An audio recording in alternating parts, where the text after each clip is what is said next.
evening, everybody. Welcome to BarrelUp Podcast with your host, John Carlos. I got my boy Daryl, the guru. The guru's here, baby. You already know this is episode 31. Yes, wow, 31 episodes, live edition.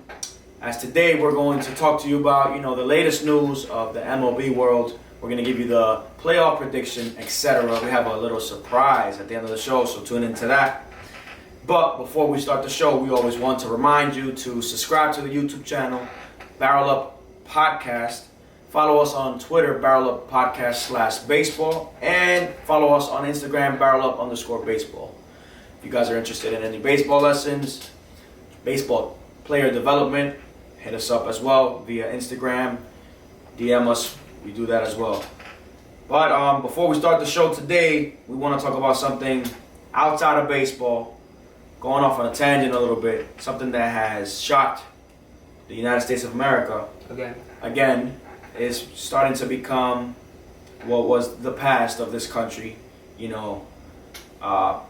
Discrimination at 100%, like right there to your face. Jacob Blake, very, very sad story. Very sad story that had just occurred in Wisconsin. The guy, obviously, African American, again. Unarmed. Black Lives Matter. We're dealing with this throughout the whole 2020 year. Obviously before, but this year has been crazy, man. The guy gets shot by the cops. Yep. He gets shot by the cops and ultimately ends up paralyzed from the waist down. But there's a story behind that. Darry, you want to chime in as to what really kind of occurred?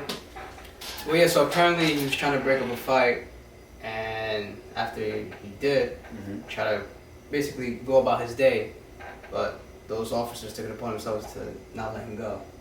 The craziest thing about this is that he gets shot literally by the driver door of his car, and his kids are inside. His kids are inside the car, and this guy gets shot. Like, are you serious? I don't know when this is going to happen. That we have a change in this country, and that things shimmer down, and that there's equality. There hasn't been for the first 400 years, and it's very sad to just have to interrupt the show to talk about something like this. Maybe we'll interrupt shows in the future to talk about something happy, but this is not. A lot of deaths, a lot of discrimination this year. Obviously we have coronavirus. We have to really just embrace life and come together as humanity, as humans that we are. There should be no race, no white, black, Hispanic, no ethnicity, right? We're all human. That's the thing, human race. If people just instill that in their head, we'll live in a happier place. That's all we have to say about that topic.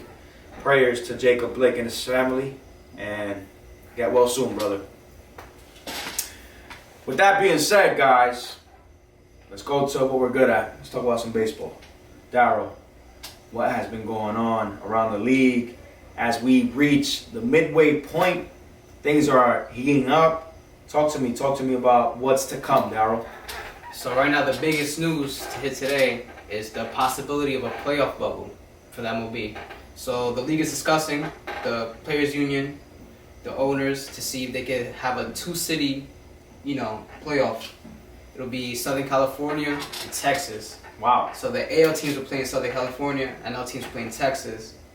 And then the winners to come out of each state will play in Texas in the Rangers Stadium for the World Series. Funny that you say the Ranger Stadium. The Rangers just inaugurated their home field this year. There's a brand new home field, so it's going to be something exciting to watch the World Series there.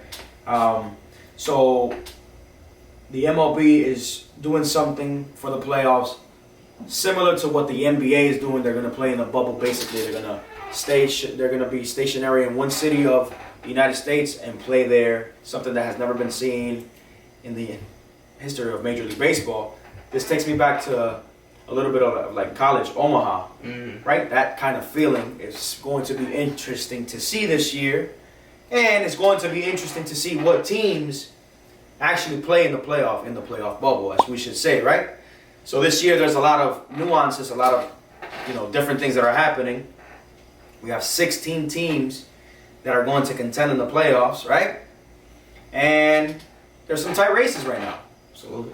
The first two teams, number 1 and number 2 seed of each division, will play in the playoffs, and then we have the wild card teams of each division, of each American League and National League, right? So let me give you a little breakdown of what presumes to be the playoff picture. It can change. As of now, this is what it is. As of now, this is what it is. You know, Daryl's going to talk to you a little bit about it. I'm just going to give you the teams right now, and it's looking very exciting. We have in the AL Central Division, American League Central, first place, the Minnesota Twins. Second place, the Chicago White Sox. In past episodes, we have been raving about the Chicago White Sox. As you can see, they are one of the top teams in the major leagues this year. In the AL East, we have the Tampa Bay Rays. Hold your thoughts about the Tampa Bay Rays. I got to talk to you about one specific player. And nonetheless, in the Yankees are doing their thing this year.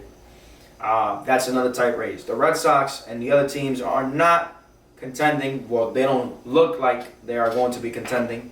There's still relatively 30 games left between everybody that's playing, because some teams have played a different amount of games. In the AL West, we're going to the A teams. The Athletics versus the Houston Astros. That's going to be interesting if that plays out, because that team already brawled this year, so That'll be fun to watch. that'll be intense. In the NL Central, moving to the National League, we have in the first place, we have the Chicago Cubs. Second place, we have the St. Louis Cardinals. Right? That's actually a rivalry right there, basically.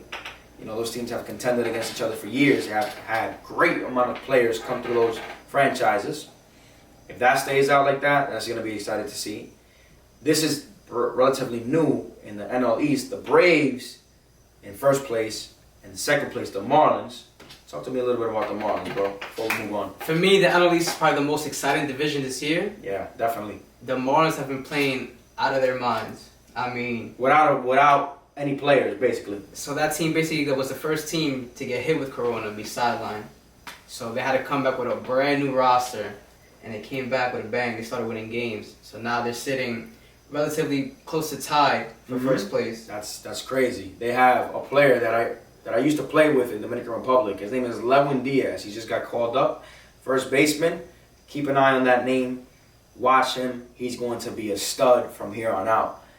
They just have basically like 4 veterans on their team right now. As Darryl said, they were impacted by COVID. 19 players went down on that list, right? 19 players tested positive. And they're doing the best they can right now to contend, and doing a very good job. I always like the underdog story, and this is definitely one of them, so watch that.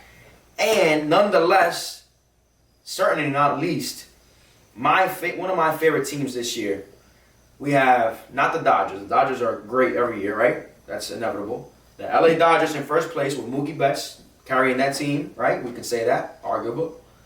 And second place, my favorite team in the National League, in the National League Division, the San Diego Padres. That combination of Tatis Jr. and Machado, that's insane. What do you think has been going on for that team to be so exciting and so positively impacted this year? Like, they're doing everything right. What do you think has been going on for the San Diego Padres? I think the chemistry of that team is just, they're clicking. It's there. It's there. I mean, when Machado first signed, he said, listen, I'm going to sign him, but you got to call up Tatis. I want to play with that guy. And to bring a team together to be a collective unit, yeah, you know, it takes a lot. But this team is doing it absolutely well, and they're playing great baseball. Playing great baseball, and that team has one player that is very, very, very, very, I say, very good. He might be the best player in baseball in the next years to come. Yes, I'm subliminally coming at Mike Trout, so watch out. Freaking Fernando Tatis Jr., man. Fernando Tatis Jr., the sensation of baseball. He was just like a week ago being diminished, demoralized a little bit because of the 3-0 swinging. Check out go back to episode 30. You'll see what I'm talking about. And now he is one of the best players right now, if not the best, arguable, and he's showing out, bro. This kid is being talked about for the MVP race, which we'll get to. How good and how much of an impact is Fernando Tatis Jr. to that team? Well, right now I think he's the main catalyst of that team. He's leading the charge absolutely with his bat.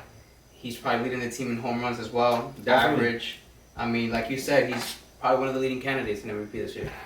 He is in his second year of baseball, and he's already being talked about for an MVP. Can you believe that? Wow. That is amazing. Amazing. Amazing.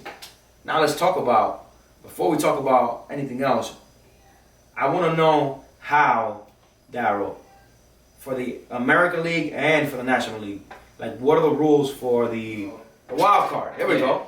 It just slipped my mind. So I mentioned this before, but to reiterate, every division will have 2 teams represent that division in the postseason, and then after that, the teams with the best record will fill out the rest of the bracket.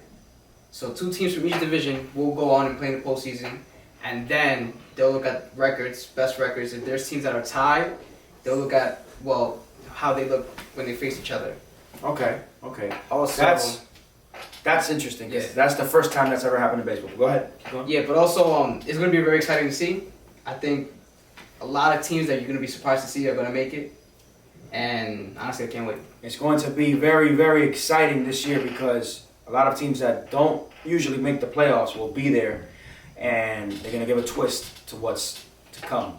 The NL and AL playoff bubble. So now, let's talk about.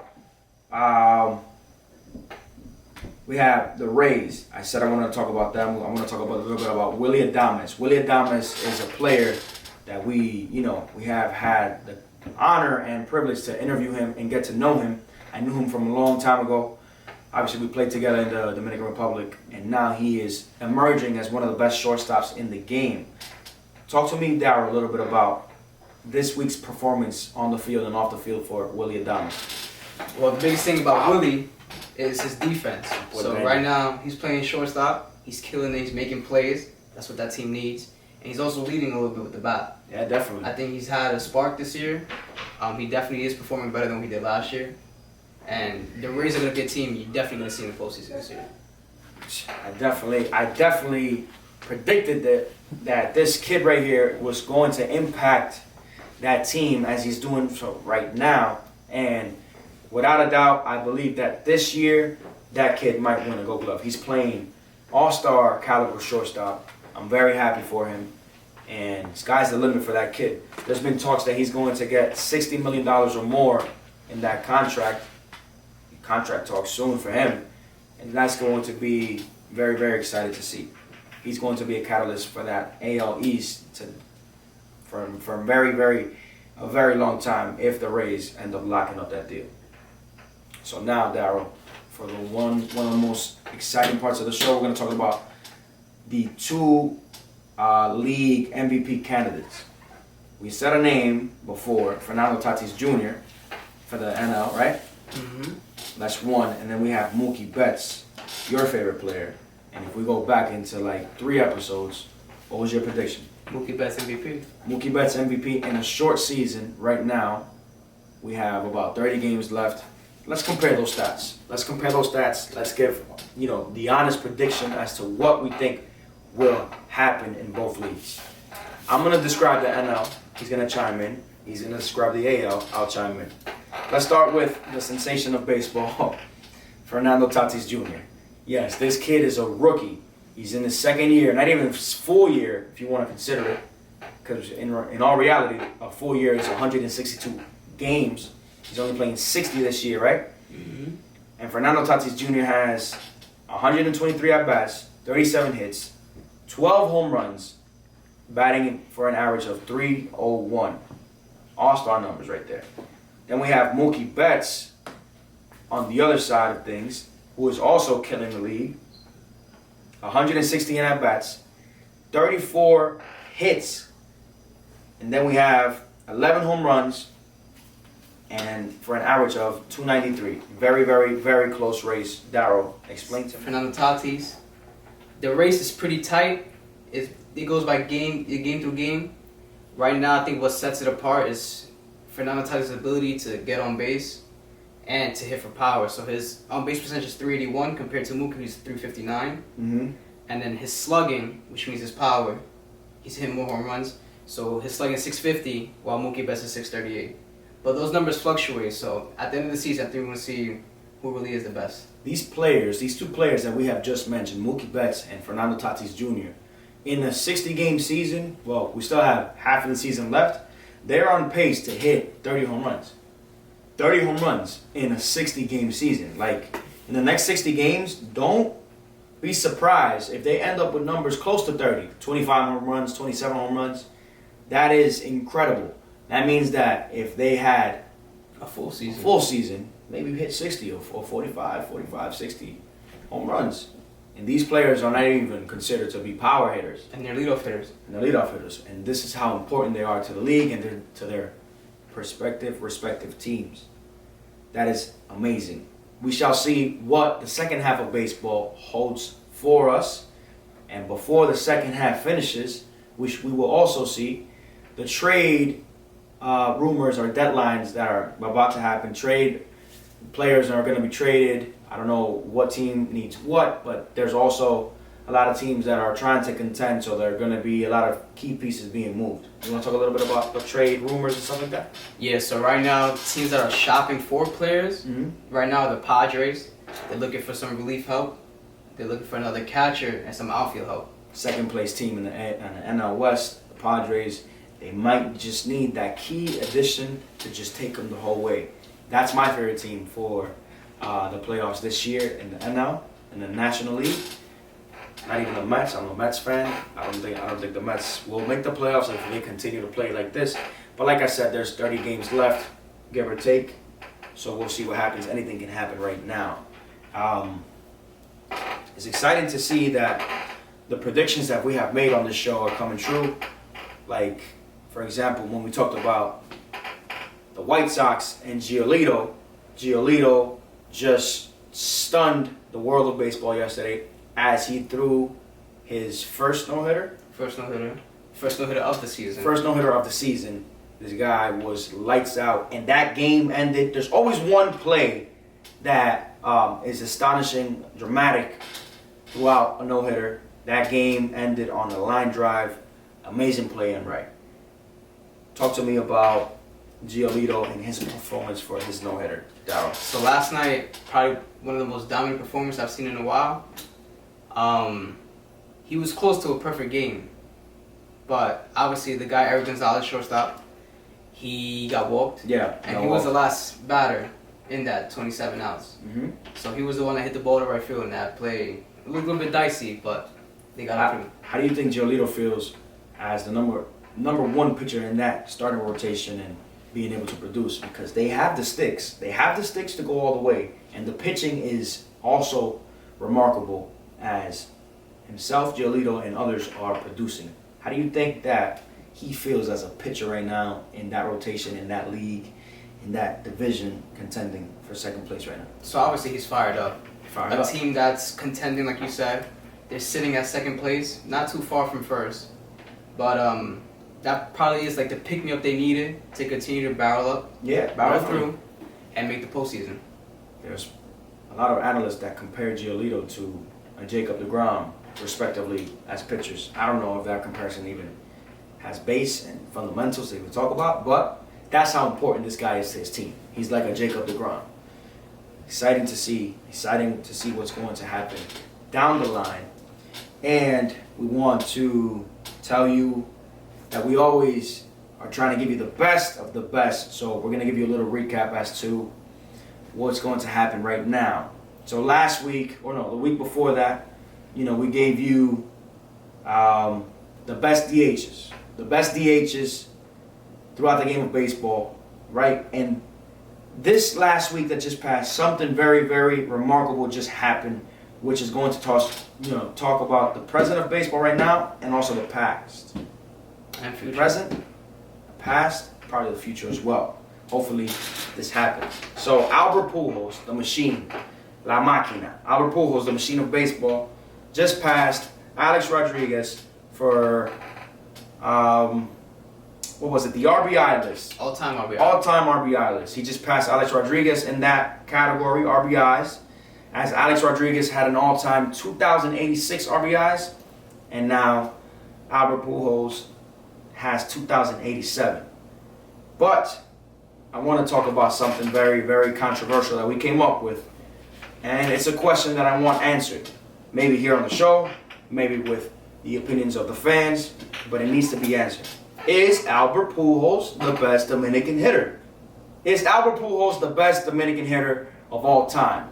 Stats may prove it, like they may not. Because I'm going to give you Alex Rodriguez's stats, and we're going to compare them right now. What do you think? I don't know. Albert Pujols, one of my favorite players, all-time favorite players. Yes. Came up when I was growing up. So, generationally speaking, he's of my generation. Right. But our generation, we're the same age. But I think it's him, A-Rod as well. Also, Manny Ramirez is one of the Manny Ramirez is my favorite player of all time, right? But we have to go off the stats. Manny Ramirez, in my opinion, his career was ended short by his decisions and, you know, all this PED talk and all that stuff that did not affect him in any way positively. But when it comes to stats, these two Dominican players, Albert Pujols and Alex Rodriguez, own the crown, and we're gonna break it down right now. So all time, we're gonna start with A-Rod. All time, Alex Rodriguez has 696 home runs.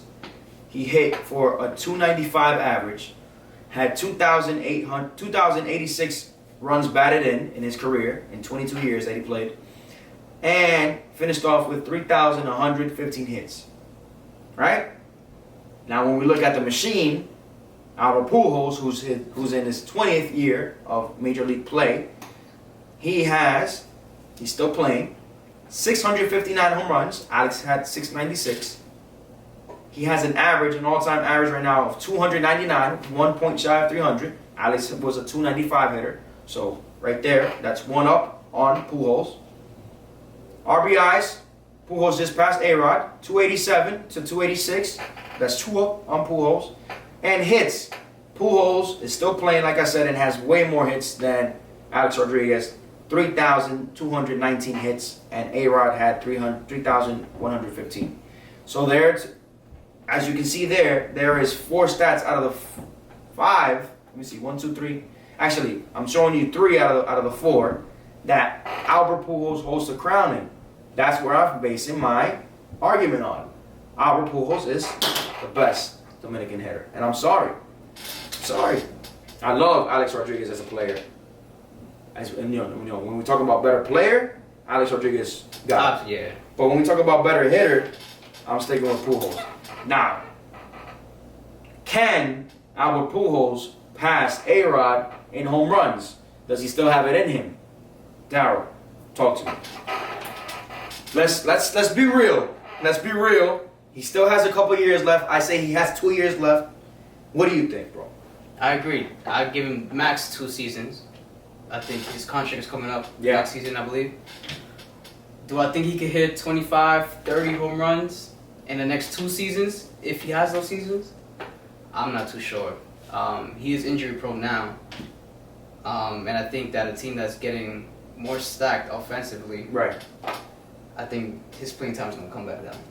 Maybe you might be right, and he won't reach A-Rod because of his injury-prone seasons. He hasn't played a full season in God knows how long, but he has been productive for the most part.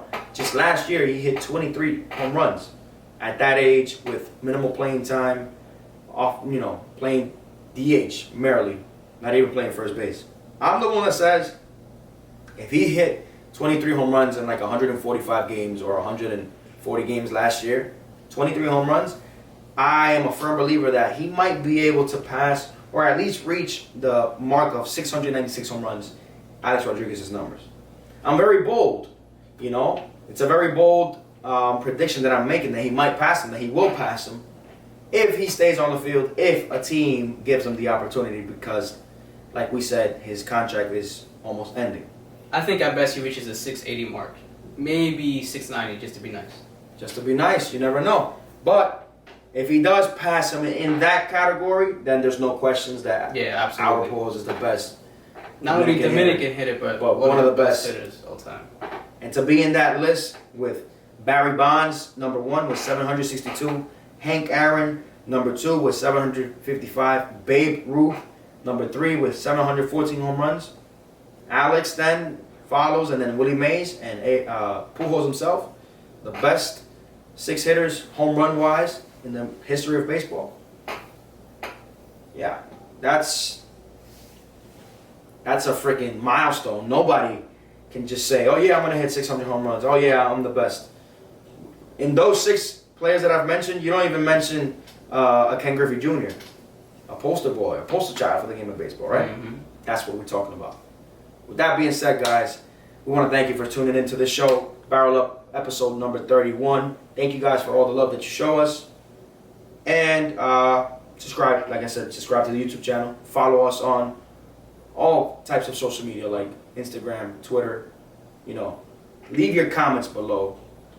We want to leave, we want to see the comments that you leave so we can respond. Let us know what other topics you want us to talk about. And we'll see you next week. We're out.